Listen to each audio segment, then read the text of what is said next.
The first phase of the Alliance 21 project, I think, really reminded Australians and Americans just how special this relationship is and how much there is to it. It's clearly formed on a military alliance, but it's a lot more than that. And by having 7 themes, I think the Alliance 21 project drew together an immense range of expertise to explore all the different facets of this relationship between Australia and the United States.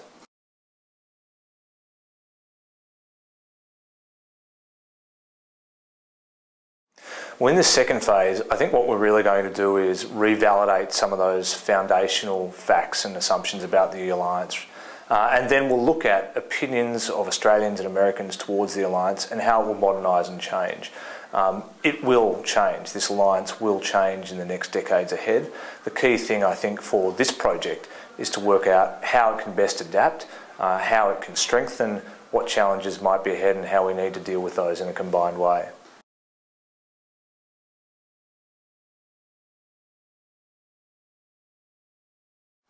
Well, I've spent a lot of time working with the Alliance at a very grassroots level. I deployed to Iraq and Afghanistan with the Australian Defence Force. I've worked intimately with the US military, but over the last few years working in a public policy think tank, I've also had the ability to see the Alliance at the strategic and political level as well. So I think that gives me a rounded view of the Alliance. It gives me a rounded view of how to make recommendations that are relevant to policymakers. And I'll be making sure that this phase of the Alliance is research that will be applied, that people on both sides of the Pacific, in Washington and in Canberra, will be able to pick up and, if they choose, to implement to strengthen the Alliance.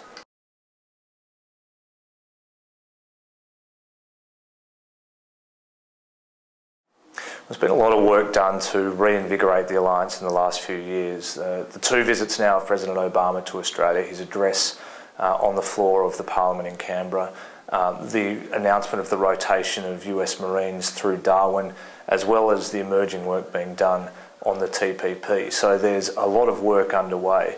I think the challenge for both governments now is to have a broader public discussion about that work. There's been a lot of official work done. Now I think that work needs to be brought into the public debate. And we shouldn't be afraid of having a critical discussion about the alliance as well. I think the alliance is strongest if it's in both countries' interests. And I think sometimes pointing to the ways our countries are diverse helps to strengthen the overall relationship as well.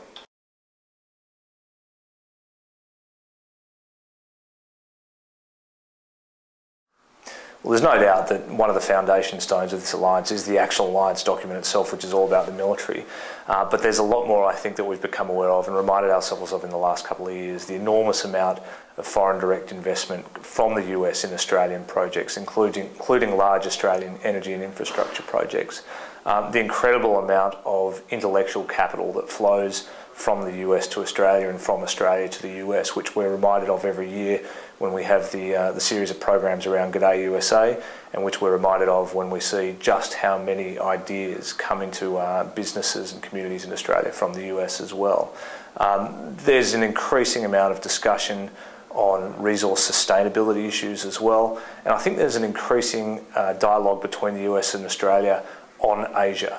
Particularly on Southeast Asia, and particularly as Australia changes its relationship with Japan, on how that relationship will work, the US, Japan, Australia relationship. So we're seeing an alliance that is broadening as well as thickening.